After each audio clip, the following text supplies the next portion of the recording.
একজন শিক্ষিত ব্যক্তির কাছে এই ধরনের নির্লজ্জ চাটুকারিতা। আপনি কবিতা পড়েন পড়েন কিন্তু কবিতা সম্পর্কে কুমন্তব্য করেন। কেন করেন? কবিতা না পড়ে কবিতা সম্পর্কে মন্তব্য করা অপরাধ। এটা জানেন? জানেন না। আমি কবিতা পড়ি, ৪৫ বছর আমি কবিতা পড়ছি।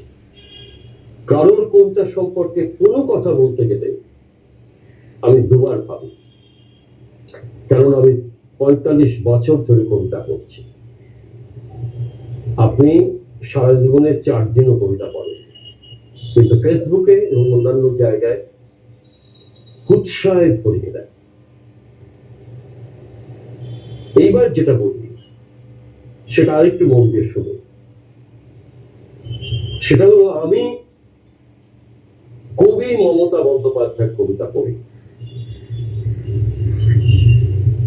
আগে পড়েছি, এখন পড়ি, আবার পড়ি, ভবিষ্যতে পড়ব।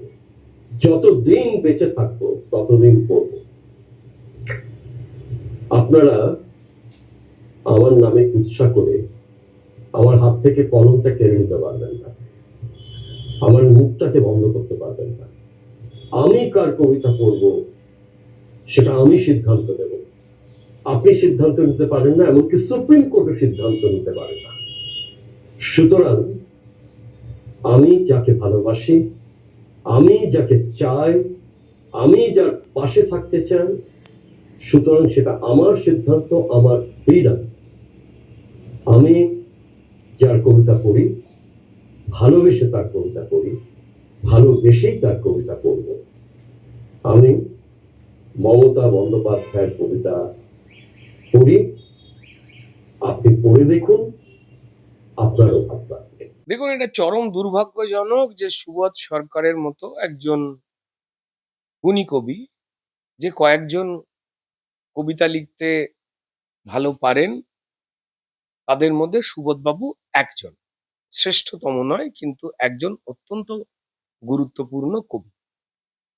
এবার দেখুন, আপনি আপনাকে কোথায় বিক্রি করে দেবেন, কি শর্তে বিক্রি করে দেবেন, তাতে কি কি পাওনা রয়েছে, তার কাছে আপনি আপনার কতটা কলম মাথা বেচে দেবেন, এটা আপনার ব্যক্তিগত ইচ্ছা।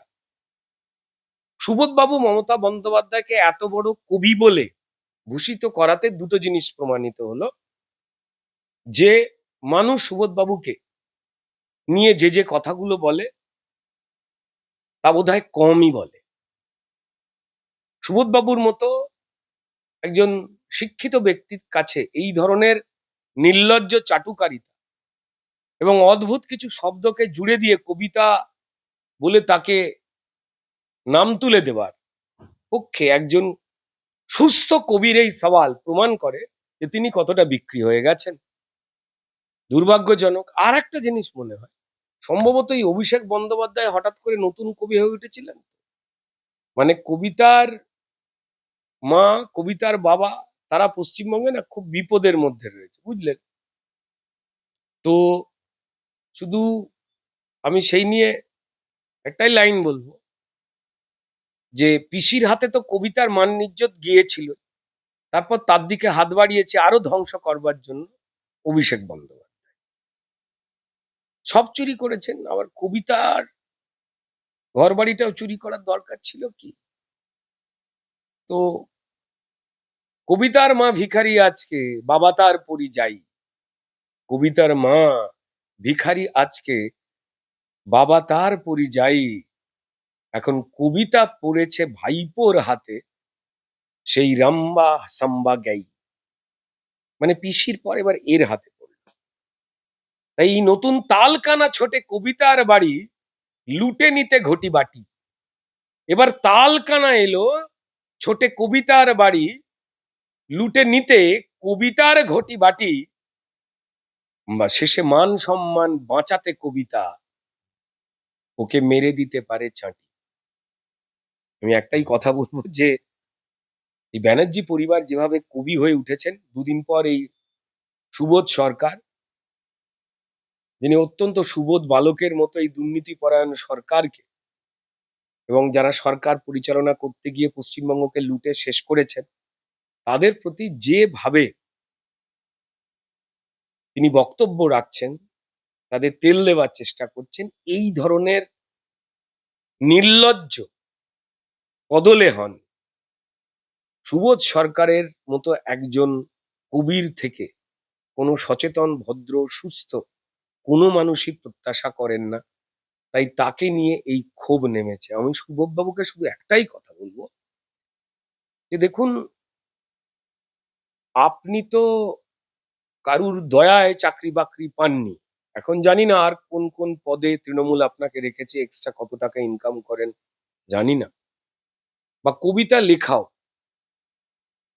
আপনার স্ত্রী মল্লিকা দেবী তিনিও দারুণ কবি ছিলেন, আমার খুব পছন্দের কবি ছিলেন।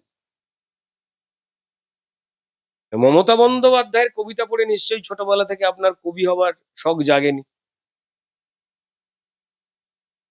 যেভাবে আপনি এগোচ্ছেন দুদিন পর পরিষ্কার বলবেন যে রবীন্দ্রনাথ, নজরুল আর মমতা বন্দ্যোপাধ্যায় এক লেভেলের কবি। সাবধানে থাকবেন সুবোধ বাবু।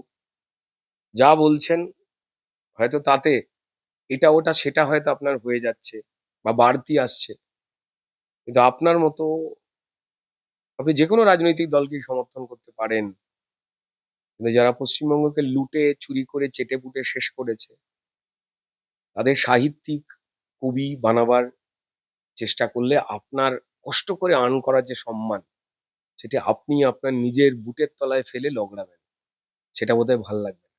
কিন্তু তার বিরোধীরা একটি কথা বলেছে এবং বিরোধী যে সমস্ত রাজনৈতিক দল রয়েছে তারা বলছে যে মমতা বন্দ্যোপাধ্যায় যে কবিতা লিখেছেন তার রীতিমতো এআই দিয়ে বানানো কবিতা। দেখুন, দিনে তিনি 26টা কবিতা টবিতা লেখেন, তিনিই বলেছেন, আমি বলছি না।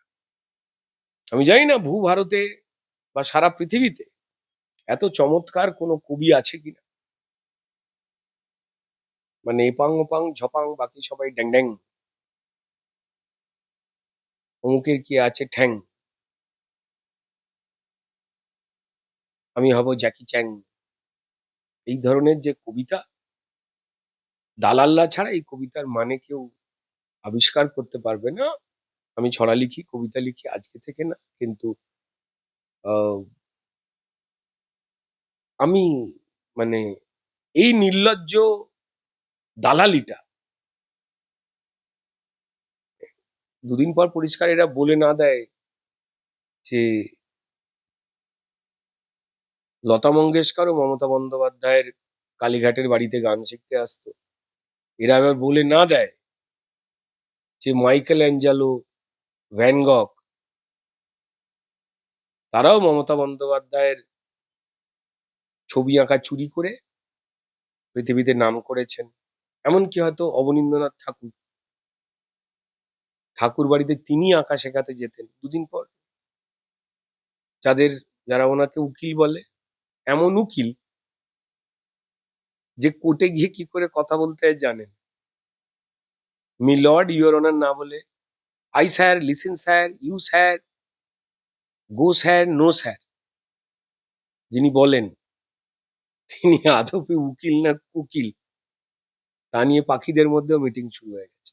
আর দাদা আমার সেই দুটো প্রশ্ন আছে। রাজ্যের বিরোধী দলনেতা শুভেন্দু অধিকারী তিনি বলছেন যে তৃণমূল 100 নিচে নামছে, বিজেপি 200 কি সেই জায়গায় পৌঁছেছে? বিজেপির লড়াই বিজেপি তো একা লড়ছে না।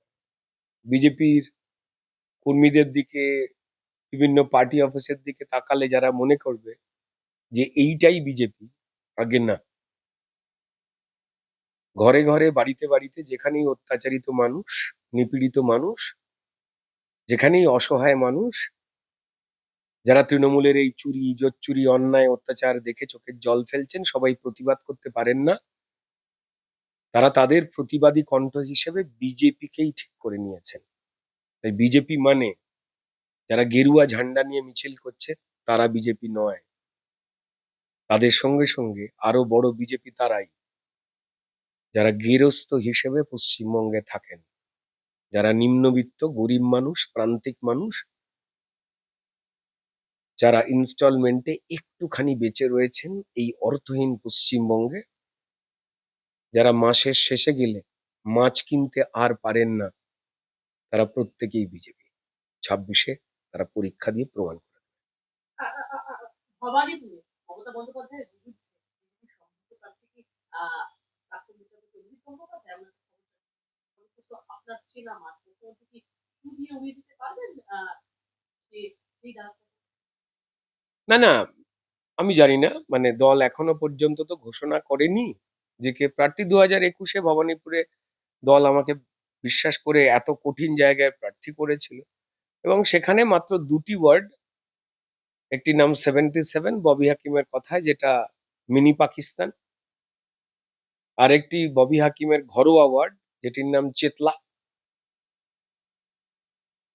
যেখানে অবাধে লুট চলে, ভোট হয় না।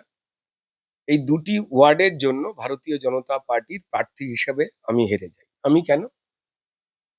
যে কোনো পরিশ্রমী মানুষ ভারতীয় জনতা পার্টির প্রার্থী হয়ে দাঁড়ালে তাকেও এইভাবেই হারিয়ে দেওয়া হতো।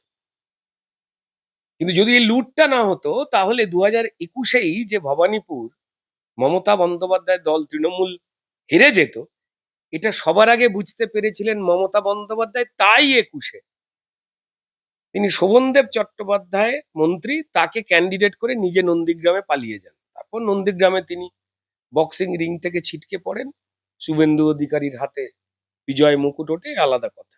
তিনি আজও ব্যথা নিয়ে ঘোরেন মমতা বন্দ্যোপাধ্যায়। কিন্তু সেদিনই প্রমাণ হয়ে গিয়েছিল যে এই অবস্থা। তিনি নিজে ইন্টারভিউতে বলেছিলেন যে আমার এলাকার লোকই আমায় ভোট দেয় না। আমার কথা নয়, ভিডিও আছে, ইউটিউবে খুঁজুন, পেয়ে যাবেন। প্রতিবেশীরা সব থেকে ভালো চেনে, বাড়ির লোকেরা সব থেকে ভালো চেনে কে কত জ্বালাচ্ছে পোড়াচ্ছে। আসলে যে বিধানসভায় বসে, ভবানীপুরটা কি, ভবানীপুর হচ্ছে তৃণমূল সারা পশ্চিমবঙ্গ দখল করতে কিভাবে ক্রাইম এবং লুটপাট চালাবে, ভোটে জিততে এবং মানুষকে লুটতে তার পরিকল্পনা হয় দিনরাত, অন্য কিছু হয় না। সারা পশ্চিমবঙ্গ জুড়ে লুটের পরিকল্পনা এই ভবানীপুর বিধানসভা কেন্দ্রে বসেই হয়। তো ফলত এই বিধানসভা কেন্দ্রের মানুষের জন্য কি কি উন্নয়নের উন্নতি করবার, সেই মিটিং করার সময় কোথায় তৃণমূলের? তাই 2021-এ প্রায় 28,000 ভোটে, লুঠের ভোটে বিজেপিকে হারিয়ে দিল। 2024-এ বিজেপি কিন্তু মাত্র 8,000 ভোটে হেরে রয়েছে লোকসভা নির্বাচনের ফলাফলে। তাই মমতা বন্দ্যোপাধ্যায় 3 থেকে 4 বার মিটিং করছেন, ছোটাছুটি করছেন। 2021-এ যে তাদের নোংরামি এবং চক্রান্তের জন্য পশ্চিমবঙ্গের মানুষ গরিব হয়েছে, ভিখারি হয়েছে, পরিযায়ী হয়ে গেছে, যুবক যুবতীরা বেকার হয়ে গেছে, বাড়িতে পুরুষদের হাতের 15-20 হাজার টাকার কাজ কেড়ে নিয়ে, তাদের চাকরি বিক্রি করে, তাদের বেকার করে দিয়ে, তাদের বাড়ির মা বোনের হাতে 1,500 টাকার লক্ষ্মীর ভান্ডার দিয়ে এটা গ্যাটিস দেওয়ার চেষ্টা চলছে। অর্থাৎ আপনার বাড়ি থেকে আমি আলমারি চুরি করে নিয়ে গেলাম, আমি নিজেকে ভালো প্রমাণ করাতে আপনার বাড়ি থেকে টুল পাঠিয়ে দিলাম 2 ইঞ্চি, 2 ফুটের। এটাতে না কেউ ভুলবে না। তো তাই ভবানীপুর হারার জায়গায় যে পৌঁছে গেছে, এসআইআর এর পরে আরো যে ভুয়ো ভোট বাদ গেছে প্রায় 44,000-এর মতো, প্রাথমিক যে 58 লাখ ভোট বাদ গেল, সেখানে ভবানীপুরে 44,000 বাদ গেছে বলে একটা সূচি বেরিয়েছে। আর এই ভুয়ো ভোটটাই 2021-এ জিতিয়েছিল তৃণমূলকে 28,000 ভোটে, বাদ গেছে কত? 44। পশ্চিমবঙ্গের মানুষ হিসেব করে নিন যে কেন মমতা বন্দ্যোপাধ্যায় ছোটাছুটি করা শুরু করে দিয়েছে। কাউন্সিলরদের দিয়ে মিটিং করছে, বিএলওদের নিয়ে মিটিং করছে, বিএলএ 2দের নিয়ে ধমক চমক দিচ্ছে। ঘুম চলে গেছে ওনার। 2026-এ ভবানীপুরে মমতা বন্দ্যোপাধ্যায় হারছেন, নালে 2021 থেকেই পালিয়ে যেতেন না, বা ঘন ঘন মিটিং এ বসে চিন্তা প্রকাশ করতেন না। আর আমি রেজাল্টটা দেখিয়ে দিলাম। 8টা ওয়ার্ড সেখানে, তার মধ্যে 5টিতে 2024-এর ফলাফল অনুযায়ী বিজেপি এগিয়ে রয়েছে। একদমই আমরা শেষ একটাই প্রশ্ন আপনার কাছে রাখবো রুদ্রদা। পার্থ চট্টোপাধ্যায় পার্থ চট্টোপাধ্যায় বলছেন যে তার ঘরে কোনো খাট নেই। তিনি আরো বলছেন একজন লোক এসে ওনাকে বলে দেখান যে তিনি চাকরি দেওয়ার জন্য টাকা দিয়েছেন। আমি বুঝতে পারলাম না, পার্থ চট্টোপাধ্যায়ের বাড়িতে খাট নেই তো নেই, অনেকে তো পরিষ্কার সোফাতে শোয়, আমিও তো শুই আমার বাড়ির সোফায় মাঝে মাঝে। এই যে খাটের তলায় টাকা থাকে তো। তৃণমূলের নানাবিধ সিলেবাস, এই বিষয়ে তারা শিল্প নৈপুণ্যে ভরপুর। তাকে, খাটে, মাঠে, ঘাটে তারা বিভিন্ন খাপ কোনা ঘুপচিতে টাকা গুজিয়ে রেখে দেয়। হয়তো বান্ধবীদের ক্ষেত্রে নির্দেশ ছিল খাটের নিচেই রাখতে হবে। এবার কেন বান্ধবী, খাট এবং টাকা? বান্ধবীদের জন্য খাট, টাকা রাখার উপযুক্ত জায়গা ছিল নিচে, এ আমি বলতে পারবো না। যে সিলেবাস বান্ধবীর সঙ্গে আমি অ্যাপ্লাই করি, সেই সিলেবাস কি আমি আমার বাড়িতে অ্যাপ্লাই করব? আগে না। বান্ধবীদের জন্য খাট, আমার জন্য হয়তো মাঠ। সেটাই পার্থ চট্টোপাধ্যায় বলতে চেয়েছে। হতেই পারে মেঝে ফাটালে হয়তো অনেক কিছু বেরোবে। তো নানান জায়গায় ভিডিওতে আমরা দেখেছি, নিউজে মাটি খুঁড়ে ধরা পড়ছে, নিচে টাকা রাখার চেম্বার টেম্বার, এ বলতে পারবো না। পাশের বাড়িতে হয়তো রেখে দিতে পারেন, মানে পাশের বাড়ির লোক রেগে যাবেন না, বলছি মানে কেউ বলতে পারলো তো তিনি চাকরি দিয়ে টাকা দিয়েছেন। তিনি বলছেন, তো বলতে বাইরে পারলো। বলে কি আছে এই সমস্ত কথা, বিচারকের সামনে বলুন না। এমনি এমনি আটকে রেখে দিয়েছিল বাবু সোনাকে, এখন তো অসুস্থতার কারণ দিয়ে জামিন পেয়েছে, অসুস্থতার কারণ দেখিয়ে। বেরিয়েই তো পরিষ্কার, আমার নয় একটা হাঁটুর বয়সী গার্লফ্রেন্ড, বাকি অন্য তৃণমূল নেতাদের 3টে করে বউ। আমি তো বলছি না, এই লোকটাই তো বলে প্রমাণ করে দিয়েছিল তৃণমূলের ধরন কি। এখন আবার এই সমস্ত কথা কোনো ভ্যালু নেই। কদিনের জন্য বেরিয়েছেন, মামলা শেষ হবে, রায় বেরোবে, আবার এই সবকটা যেগুলো জেলের বাইরে রয়েছে তারা ঢুকে যাবেন, আদালত বিচার করবে। একদমই। রুদ্রদা অনেক ধন্যবাদ আপনাকে আজ আমাদের